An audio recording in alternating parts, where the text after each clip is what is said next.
for staying with us. Achieving excellence in health and safety may require a commitment to developing a safety culture, conducting risk assessments, and implementing safety policies and procedures in any organization. And the importance of maintaining a safe and healthy environment cannot be overstated, as it helps prevent injuries and illness, reduce the risk of legal liability, and enhance productivity and efficiency. It is crucial for businesses and individuals alike, as it involves providing training, performance, and continuously improving safe practices. Joining us in the studio for this conversation is Timothy Iwuagwu, who is the National President of the Institute of Safety Professionals. Good morning. Thank you for joining us. As some would wonder, what do we mean by safety?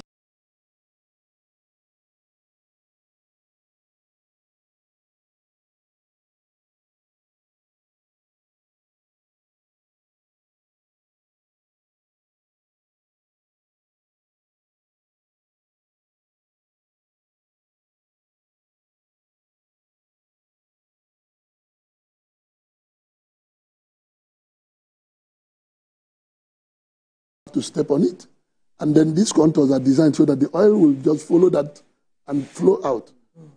But if it is, you wouldn't sleep. But if it's totally flat, you just put there to sleep. So there are a lot of designs that are there. But every design is borrowed from nature. If you look at the sole of our feet and the contours. Exactly. So these are all there.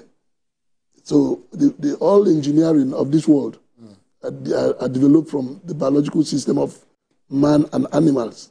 Exactly, that is where I actually want to start my question from. Because when we talk about safety, I'm wondering why we need to, because you are from the Institute of Safety Professionals. So I'm wondering why we need an institute for something like that, because naturally, as we are created, we are wired to identify what is dangerous, what can cause harm or body harm to us, as against some things that might just be there and then we wouldn't know it will happen to us negatively. So we are wired to see it, to identify these things. Why do we essentially need an institute, and how do we further entrench this, in our culture, such as maybe organization, on a broader level, the government? Now, the need for the institute is as good as the need to have water treatment, that people should not drink dirty water, that if they don't have clean water, that they may be compelled to drink dirty water.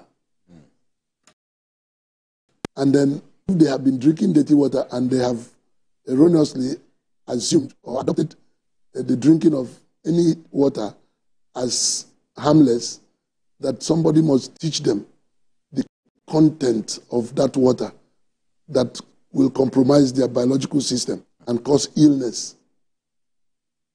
So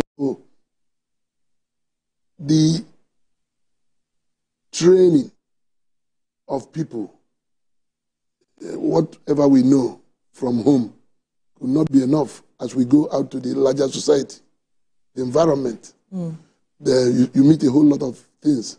Now, the word environment has to do with surrounding. Yeah. That's right. Now, here we are in the studio environment. Now, what you have in this environment is different from what you have in the market environment. If you go out there, and it's different from what you have in a factory environment where there's production process. It's different from what you have in the refinery. The Marines. Yes, and the marine environment. So different environments have different hazards, and then every hazard has effect on the persons exposed. And then these effects must be managed if the man must walk safely. Because if the walk is not safe enough, we say don't do it. But because of economic reasons, people embark in even jobs that they have identified as dangerous. Yes. That's where the laws come in. That's where the laws come in. Right. So the law is made to protect the weak from the strong. The strong is the one that has the money, that build the factory. The weak is the one that is poor, but that has the energy to work, and though he is engaged against the law says, even in the Constitution, that citizens should be engaged in safe work. Safe work. And so companies engage people, and companies would have done some analysis of their work processes to know how the extent of harm would affect their worker. And even the neighbors. And the neighborhood, yes. Because if you are a community that hosted a company, and the company's material, the raw material is being processed to get an end product, and that can require the use of certain chemicals, and then these chemicals could be discharged carelessly. The water and environment. Yes. We've seen cases like that across the country, and now one wonders if our laws are really as effective as it should be to bring these persons to book. We've seen cases where some persons were employed and they had to face some hazard, some died in the process, and the road to justice looks like it's tiresome one. Talk to us about the strength of our laws to addressing these issues of safety, especially for organizations. How have we, or what are the gaps that we need to, begin to look at closing up? Yes, I think our laws are standard laws. They are consistent with international laws. The problem comes about implementation, execution, enforcement. Now, you look at it, the laws are there, the prosecutory system, the investigations, reports, all these are processes, and sometimes they are compromised. Sometime in Lagos, we heard of a company after Iwuagwu, mile 12 axis to Ikorodu, where a factory owner comes in the evening, locks the staff in the factory, and comes in the morning to open. Really? Yeah, reason is because he recorded a lot of losses due to pilferage by in-house staff. And so people on night shift, in daytime he could monitor them, but in the night, those night shift people, they have to be imprisoned. They have to be imprisoned to work. But on this fateful day, there was fire. My goodness. And nobody could escape. People were roasted alive. Now, this is something we know about that is here. But how that case ended today, most of us can't know. But then, a lot of people spoke in favor of the factory owner. They say people have been stealing from there. Does that justify the death? Does that justify the death? And is that the only method he could apply? Yeah. So that's where the institute, the necessity for this institute comes. We can help the factory owners by telling them what to do. We can also tell the workers. Now, every company is supposed to have a safety officer, that's right, a safety supervisor, and maybe a safety manager, depending on the size of the company. Right. Now, if these persons, the law says you cannot be a safety officer, you cannot be a safety supervisor, neither can you be a safety manager without being in the register of the Institute of Safety Professionals of Nigeria. So a company can't say, okay, we want you to be in charge of that because we have a large organization, for instance, and say, okay, I think I like the way you always go around, check on people, try to call our attention to some other things, raise the alarm about certain things that might impact your co-workers and all of that. Could you be in charge of our safety, our safety in the company? So someone like that, a company cannot think of just bringing up something. No, it's wrong. Sometimes when we go to some companies, we ask, do you have a safety officer? They say yes. And then we say, can we see the documents of this person? And they say, well, he has documents, he's in charge of the facility, and so he also manages safety. But it's not true. It shouldn't be. It shouldn't be. A safety professional must have gotten a background in either engineering, any of the sciences, and then has been able to undergo certain trainings of the institute, either Institute of Safety Professionals or any other institute. So a professional is different from practitioner? No, a professional is the one who has gone through these the trainings. And then he can practice. He can practice, and then he can even develop guidelines because of the scope of his training. Scope, yeah. Yes. But a practitioner is the one who probably not trained in a formal training, but has been by induction, has been observing. Okay. Yeah. And worked with a professional. He worked with a professional. And he's told, this is what to do, this is the procedure to do it, And when he gets to this stage, report.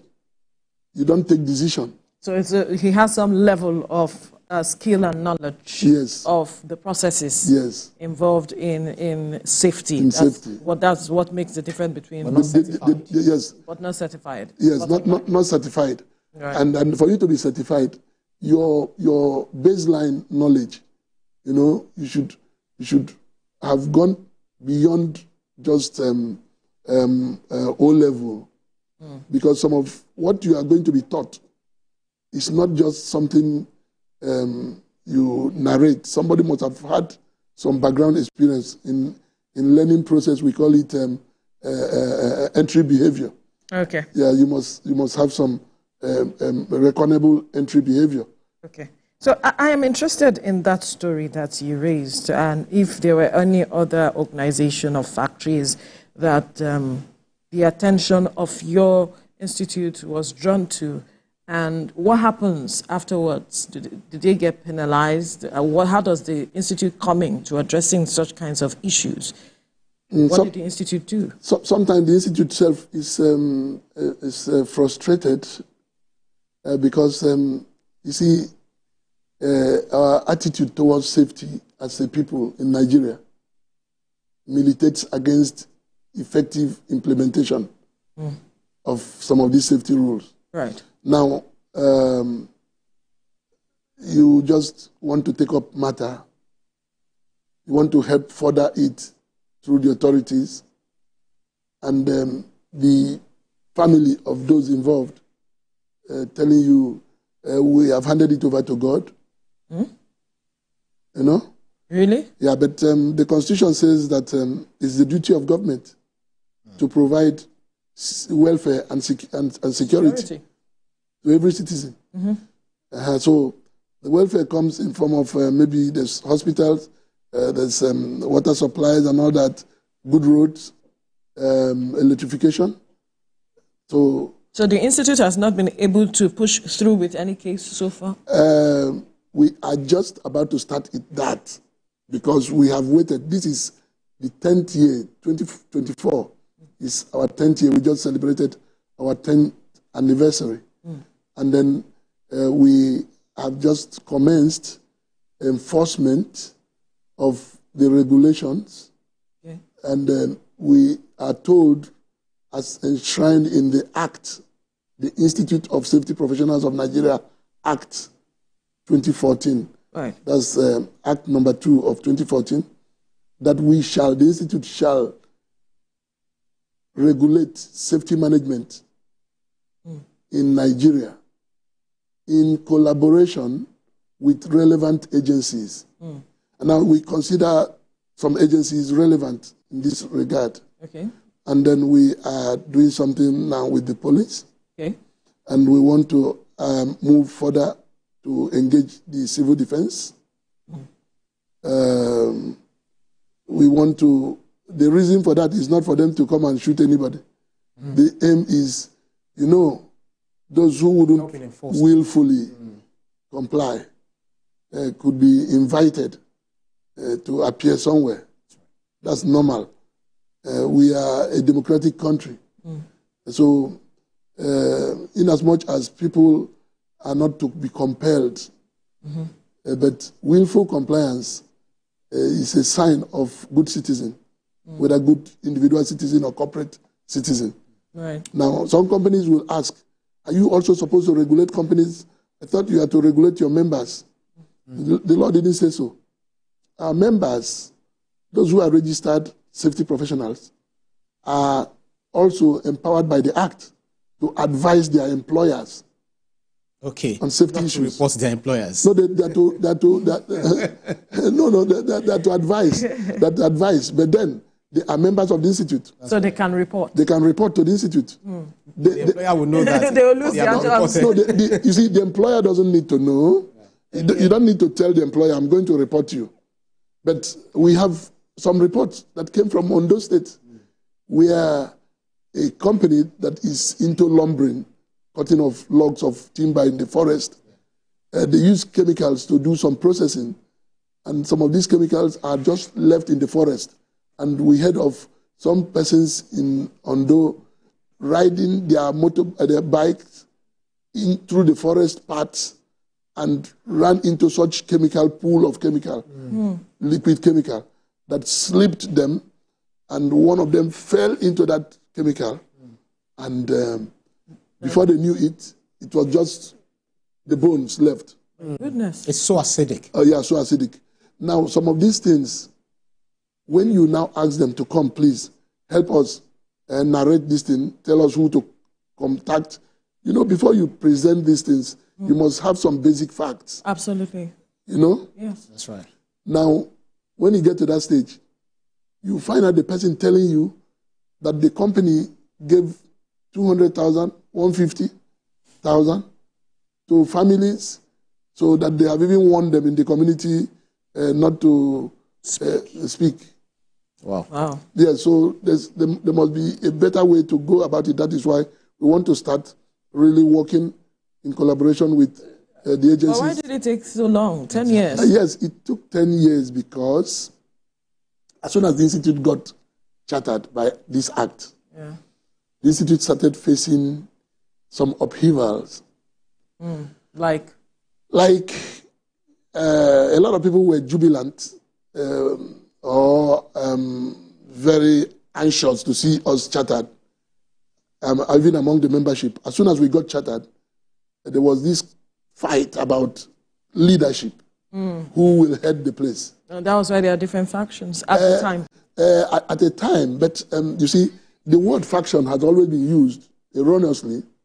Now, there had never been a time we had factions.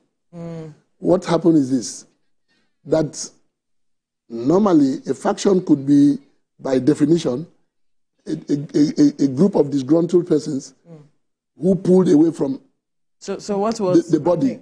What happened was that a set of persons actually expressed displeasure over something, and there was a way of going about that, was to take legal action or seek redress.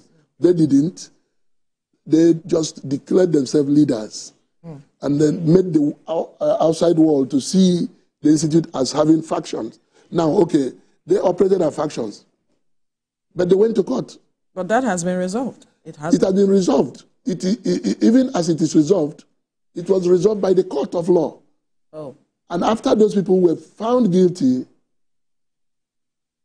they now are asking the House of Representatives Committee on Safety Standards to throw away the court judgment. That was where we disagreed.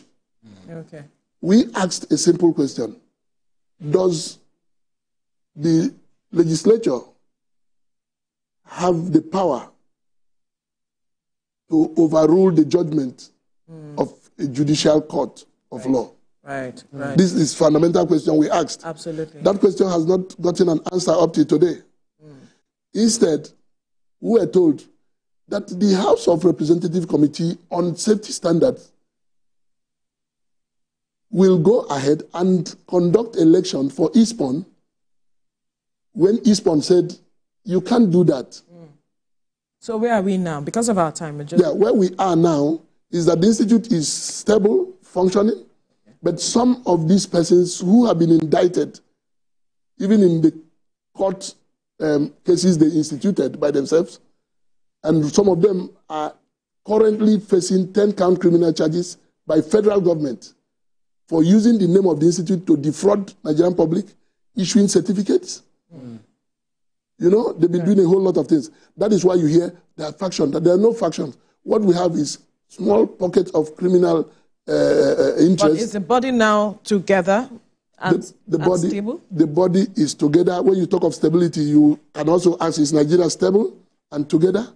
That's not the question. No, that's not the question. We are referring to the institute. The institute is very stable because we are at the headquarters. Right. I cannot say I want to get a paper from federal government of Nigeria and I go to a terrorist group and say, give me the paper, sign it for me, when I know the government office. All right, we'll have to leave the conversation here because of time. Timothy Iwuagwu, President of the Institute of Safety Professionals, thank you so much for your time I appreciate on the program. Thank you.